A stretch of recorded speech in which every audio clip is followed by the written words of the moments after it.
All right, so a question that came in from a buddy of mine actually. He says, "Do you ever have to discipline your employees? And if so, how have you done it effectively?" So let me set the stage first of all, because there's a lot of moving parts to this whole topic.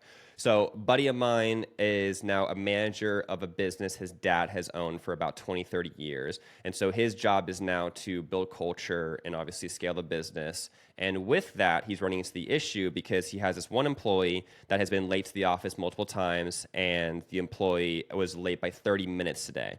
And so the issue is, my buddy says, but my dad never disciplined him. And now he's in a role where he has to be the manager and he has to actually discipline these employees, but he doesn't really know how to go about it, right? This is probably the hardest situation you could possibly be a part of, because it's not from your own doing. It's actually from somebody else that created bad habits in your business and your culture that you're having to fix. And not just that, it's your dad. And so you're the person that's looked at like your employees, where it possibly could be like, now this kid's coming in because he's the kid of the dad who owns the business, and he's trying to crack the whip and get us to change, right? So you're really like, you're in a rock and a hard spot right now, right? And so I would say the best thing for you to do is first understand the situation and understand where it could go. Now, I don't know this person. I don't know if they already have respect for you or if they are just a complete a-hole. Like, I don't know that yet, but let's just assume both, right? And so there's two ways to go about this. The first way you got to go about this is recognize, is this ever going to change, right? Like, is this person going to change? Have you already had a conversation with them? Were they rude to you? Did they shut you down? Like, if it's all that negative stuff, you got to make a decision to get rid of them and get somebody else in who, one, has respect for you, and also there's a lot of good people out there that you can hire. And if this person's being that toxic in your business, you're doing yourself a favor. Get rid of them, bring somebody else in. But let's say this person maybe is just like, no, he means well, but he's been trained by your dad or other people in the business that he's allowed to be late, right? And so now you have to almost go about it not in a way where you're like, look, you can't be late anymore, right? Because then what he's thinking is like, well, why? Like, I've been doing this for 5, 10 years or however long it is, right? And nobody ever said anything to me. Why are you now telling me what to do when I've been in this business longer than you have, potentially, let's just say, right? And so you can kind of see how that would go. And so what I would do is I would actually figure out, what can I give to this person for them to want to change their behaviors, right? And so, for example, it's like, you got to tell them a better story. And so you take them in private. You never do this in public. You take them in private and you say, hey, can I talk to you about something that I think might be a hard conversation? You want to say that first, because it sets the tone with them where they're like, oh no, what's this going to be like? Like, what does he have to say, right? And so obviously they'll be like, yeah, of course. And say, hey, so I'm having this issue with this, which is bringing them into the issue. I want to grow this business. I want to get this many numbers of the business. I want to expand our client base by this much, or whatever your goals are, right? But the issue I'm having is, I don't think we have the team or the people in place, or we're not doing the actions for us to get these goals. And for example, I've noticed that you've been late to the office multiple times, and I know in the past that was allowed.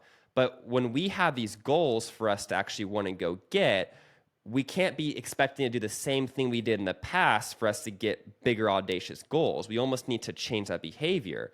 So how can I get you to maybe be on time? And the reason why I want you to be on time is not just for you to be on time. It's also the other employees see it, and you're a leader in the company, whether he is or not, and you need to set the tone. And so if you did that, it would show the other employees that, oh, we are really serious about our work, and we care about our work, and we're passionate about it, and we actually want to show up on time the right way. Now, that situation right there could go horribly, or it could go perfectly. The perfectly would be like him being like, look, I don't mean to be late.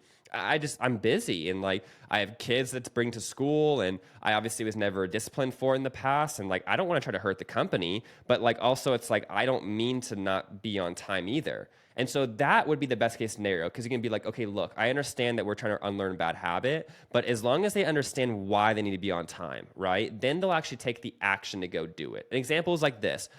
There's always these large people that are like, I want to work out, I want to lose weight, right?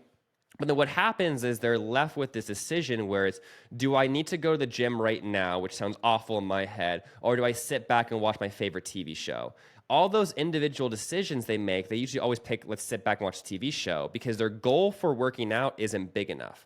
But then if you get that same person, you say, hey, if you don't start working out every day, you won't be able to walk around with your kids when they're 10 years old, or you won't be able to throw a baseball with your son when he's 10 years old. Are you willing to do that? Now it's like, wait a minute, if I don't go to the gym, I'm sacrificing also my health of my kids and future benefit of them.